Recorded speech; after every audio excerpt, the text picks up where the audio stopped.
Chapter 15. Shifting Loyalties. The tension in Anna Petrov's estate was a living thing, curling around every conversation and shadowing every glance. The wives gathered in the study again, the spoils from their recent raid spread across the long table. Documents, weapons, and false identities lay in stark contrast to the opulence of their surroundings.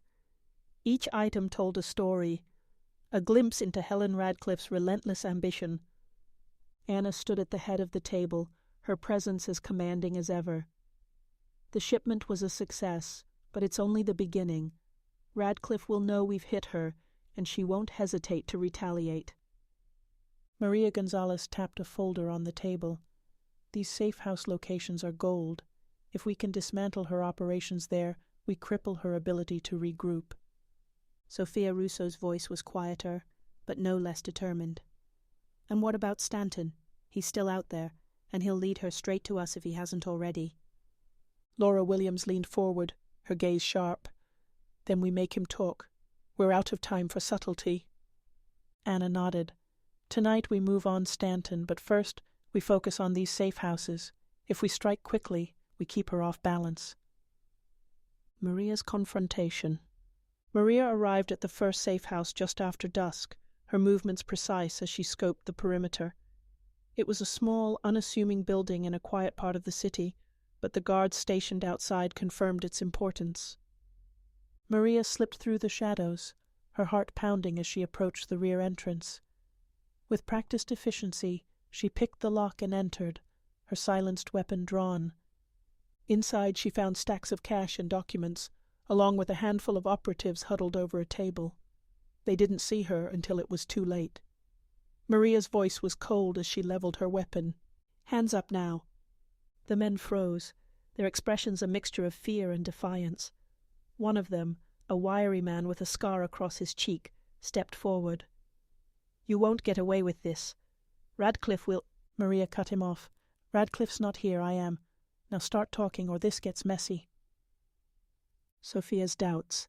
Back at the estate, Sophia paced the length of her studio, her mind racing. The photographs and documents they had recovered from the raid sat on her desk, a stark reminder of the stakes.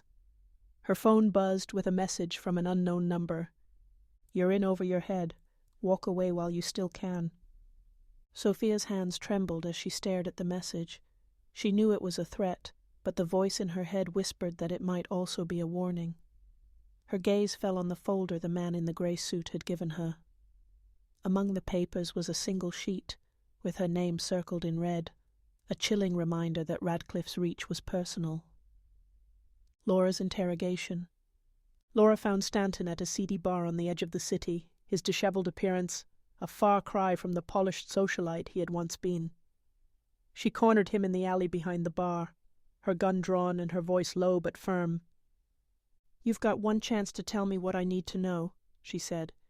"Where's Radcliffe's next move coming from?" Stanton's eyes darted around, searching for an escape. "I don't know what you're talking about." Laura stepped closer, pressing the barrel of the gun against his chest. "You're a terrible liar, Stanton. Start talking, or I'll make sure Radcliffe doesn't have a chance to save you." Sweat beaded on Stanton's forehead as he caved. "She's planning a major move, a hit on one of your key allies. She thinks it'll break your network." Laura's eyes narrowed. "Who?" Stanton hesitated, then whispered a name that sent a chill through Laura. She stepped back, her mind already racing. Anna's gambit. As the wives regrouped at the estate, Laura relayed what she had learned.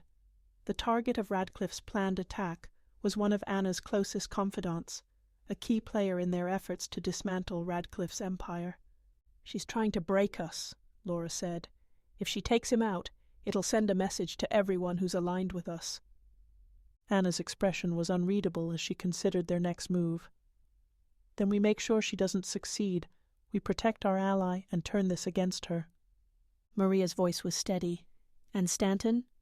"Keep him close," Anna said. "He's a liability, but he's also leverage. For now."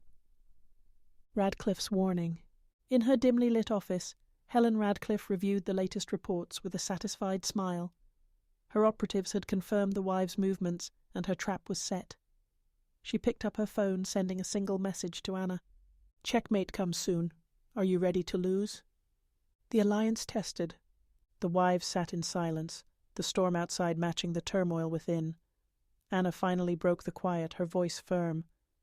"We're closer than ever to ending this, but we can't afford any more mistakes." Sophia's gaze was distant as she nodded, the weight of her secrets pressing down on her. Maria and Laura exchanged a glance, their resolve unshaken despite the growing danger. As the night deepened, the wives prepared for the battle ahead. Loyalties would be tested and sacrifices would be made. But one thing was certain: they would not go down without a fight.